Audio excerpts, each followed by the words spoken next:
दिव्या बहुत अच्छी लड़की थी। Sorry.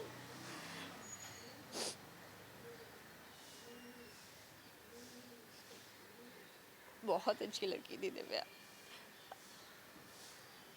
It was all of a sudden, we don't know अचानक से क्या हो गया। She was not keeping well, उसकी हेल्थ भी ख़राब थी और कोविड की वजह से everything just came to a toss. लेकिन स्ट्रेस्ड भी बहुत थी वो अपनी पर्सनल लाइफ की वजह से।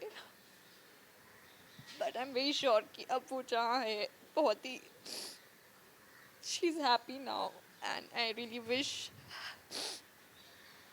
कि may her soul rest in peace and all my condolences to her family, उसके मम्मा और भाई को। I met them.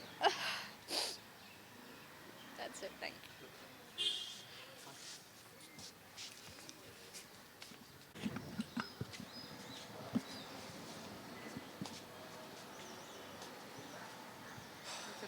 हेलो।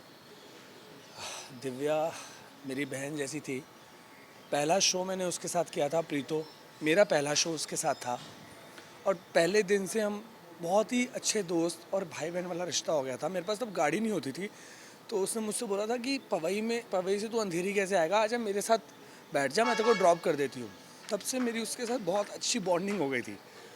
वो मुझे बताती थी उसकी लाइफ में क्या चल रहा है, मैं उसे बताता था। धीरे धीरे मैंने भी ग्रोथ करनी शुरू की इंडस्ट्री में।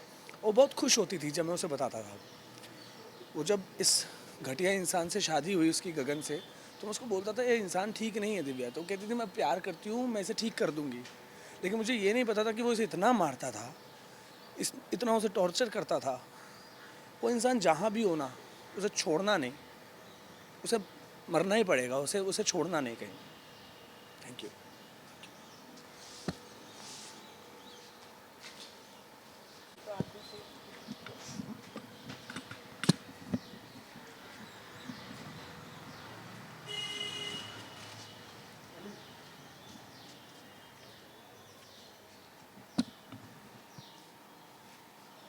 मुझे ही बोलना है ना। नमस्कार, मैं निशा पारेख और आज दिव्या दीदी से मैंने एक शो किया था उनके साथ में, और हमेशा से उनसे बहनों वाली फीलिंग रहती थी। वो मतलब आज वो मतलब मुझे तो विश्वास ही नहीं हो रहा है कि वो है ही नहीं। बहुत सी चीज़ें उन्होंने मुझसे शेयर की थी, हर बार मैंने उन्हें सब कुछ समझाया और मैं हमेशा उनके साथ में रहती थी कि दीदी आप प्लीज़ अपना डिसीजन चेंज कर लो, बदल जाओ, सब कुछ सही हो जाएगा। लेकिन पता नहीं, कुछ भगवान कुछ कुछ अलग ही था। बहुत ज़्यादा अच्छी थी, बहुत ही ज़्यादा। हमेशा सजना संवरना, हमेशा खुश रहती रहती थी, हर टाइम हंसती रहती थी। सेट पे भी हमेशा मस्ती करती थी, कुछ भी बोलो उसको नाराज़ होती थी लेकिन सबको मनाने आ जाती थी हमेशा सेट पे। बहुत मतलब मुझे समझ नहीं आ रहा कि मैं कहाँ ढूंढूं उनको और कैसे। बस यही है कि भगवान उनकी आत्मा को शांति दे। और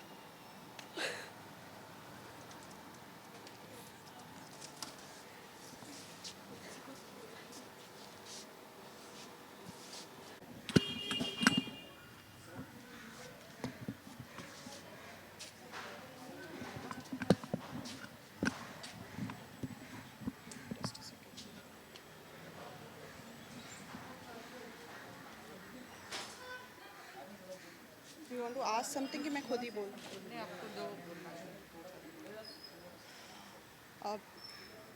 It has been a very painful week for me.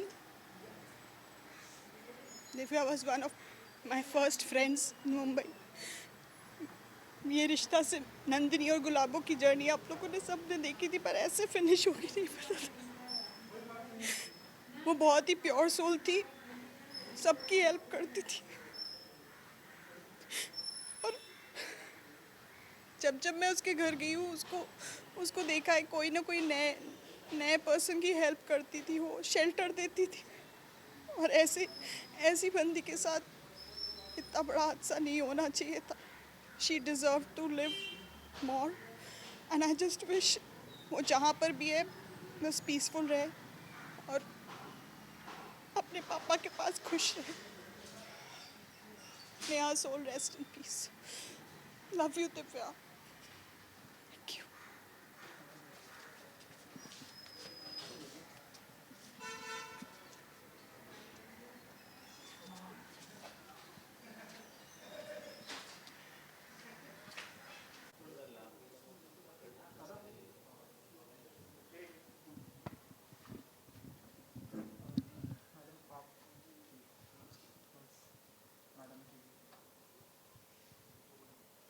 बस मैं इतना कहना चाहूँगी कि मुझे अपनी बेटी के लिए इंसाफ चाहिए। वो बीमारी से नहीं, वो सदमे से गई है। जो उसको टॉर्चर किया गया है वो उससे गई है। मुझे अपनी बेटी के लिए इंसाफ चाहिए बस। दे बात।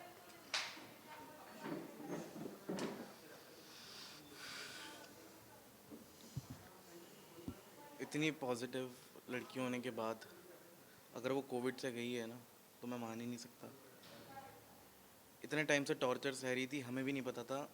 दुनिया के सब लोगों को, उसके फैंस, उसके फ्रेंड्स, हर किसी को थोड़ा थोड़ा थोड़ा थोड़ा सबको बता के गई है वो। अभी जब पता लग रहा है तो ऐसा लग रहा है कि काश पहले पता होता ये चीज़। गगन सेठी, रोनित सेठी, गबरू, देहरादून में रहता है। पूरा एड्रेस है मेरा उसके पास। अपने आप को वो बताता है कि मैं बहुत बड़ा क्रिमिनल हूँ, मेरे पास गन है, मेरे पास ये है, मैं तेरे भाई को मरवा दूंगा, मैं तेरे को मार दूंगा जान से। उसने बेल्टों से मारा, धमकी देता है, दिल्ली आके तेरे भाई को मरवा दूंगा, तुझे पता नहीं चलेगा। वो इंसान इस टाइम भागा हुआ है ना। वो हॉस्पिटल में आया, उन लोगों ने टॉर्चर करा दिव्या को, कॉल कर करके आईसीयू में कॉल कर करके उसको वीडियो कॉल करा। उसके यहाँ पे पंप लगा हुआ था, 100% पंप, कि वो बोल नहीं सकती थी। पंप उसको फोर्स कर रहा था ऑक्सीजन लेने के लिए, और वो वीडियो बना के आईजीटीवी पे डाल रहा है। मैं अंदर आईसीयू में गया हूँ, मैं उससे लिख के बात करता था क्योंकि वो बोल नहीं सकती थी। और वो दावा करता था कि हम लोग गलत हैं, हम घर में घुस गए हैं। मेरे मदर और मेरे फादर ने दिव्या को बॉम्बे में बनाया है। मेहनत उसने बहुत करी है, लेकिन पूरा सपोर्ट हमेशा फैमिली का रहा है। अभी कुछ 1-1.5 साल से, जब से मेरे फादर एक्सपायर हुए हैं, तब से हम सपोर्ट नहीं कर पा रहे थे, क्योंकि एक होता है इमोशनल ब्रेकडाउन होता है कि दिल्ली में भी संभालना, बॉम्बे में भी संभालना। दिव्या थोड़ी अकेली हो गई थी शायद, बट हमने कभी साथ नहीं छोड़ा उसका। अब वो उसको इतना टॉर्चर करता था कि मैं अगर आपको दिखाना शुरू करूं, इतने एविडेंस है मेरे पास कि उसको फांसी भी बहुत कम सज़ा है। ऑलरेडी उसके इतने केस चल रहे हैं, बेल पे आउट है, तो भी बंदे में इतना दम है कि वो ऐसा क्राइम कर रहा है। और बॉम्बे पुलिस के मैं गया एफआईआर लिखवाने, उन्होंने बोला कि कोविड से डेथ हो गई है आपकी सिस्टर की, तो हम एफआईआर नहीं कर सकते। तो मुझे पता नहीं आगे क्या करना चाहिए, क्योंकि सपोर्ट तो मेरे पास बहुत सारा है, लेकिन जो लीगल मेरे को अथॉरिटीज़ से हेल्प चाहिए वो मुझे नहीं मिल रही है। बस मेरे को यही है कि मेरे को जस्टिस चाहिए, और गगन सेठी मेरे को मेरे सामने चाहिए। और मैं देखूंगा कितना बड़ा गुंडा है वो। मैं देखना चाहता हूँ कितनी गन्स हैं उसके पास और कितना बड़ा क्रिमिनल है। दिव्या को मारता था वो यहाँ पे ये पैचेस। मैं आईसीयू में गया हूँ, उसके पैरों पे भी पैचेस। वो देहरादून गई है शादी होने के बाद, और उसके बाद वहाँ पे मेरे को पता लगा, आज पता लग रहा है मुझे, कि वहाँ पे उसको नौकरानी बना के रखते थे। उसको उसकी सास ने भी मारा है, उससे गोल्ड लिया है, सब चीज़ें ली हैं। मतलब मैं बता नहीं सकता। उसकी फ्रेंड, इतनी क्लोज फ्रेंड, मैं नाम नहीं लूँगा उसका, उसके भाई की पूरी इन्फॉर्मेशन निकाल ली कि देख मुझे सब पता है इसके भाई के बारे में, तो तू समझ जा मैं क्या चीज़ हूँ। सिर्फ दाढ़ी बढ़ा लेने से, नाम गबरू रख लेने से इंसान मर्द नहीं बनता, औरत की इज्जत करनी पड़ती है। और दिव्या जैसी लड़की इतनी शरीफ, इतनी भोली कि पूरी इंडस्ट्री जानती है उसको, वो उसको टॉर्चर करता रहा। इतनी सहमी हुई, डरी हुई कि उसको ये डर लगता था कि मेरे पापा चले गए, मेरे भाई को कुछ ना हो जाए, मेरी मम्मी को कुछ ना हो जाए। इतना नाम उसका 10-11 साल से उसने जो लगातार शोज किए हैं ना, वो खुद से सब मेहनत करने के बाद यहाँ पहुँची है। एक अकाउंट वेरीफाई करने के लिए उस आदमी ने शादी करी उससे। मुझे नहीं पता किसने हेल्प करी उसकी, टाइम्स ऑफ इंडिया कौन है मुझे नहीं पता, लेकिन मैं खुलेआम उसको बोलता हूँ कि भाई तू, अगर तेरे में दम है ना गबरू सेठी, तो तू आजा सामने और तब बात करियो। अगर पुलिस नहीं मानती तो हम बात करते हैं, कोई बात नहीं। एक बार फ़ोन नहीं आया उस आदमी का। मैं आपको दिखाना शुरू करूँगा ना, तो आप हैरान रह जाएंगे कि वो मारता कैसे था। अभी तक मैंने कुछ आउट नहीं किया है। पहली चीज़ ये, जो मेरी बहन ने लेटर लिखा, ठीक 7 नवंबर 2020 को उसने लेटर लिखा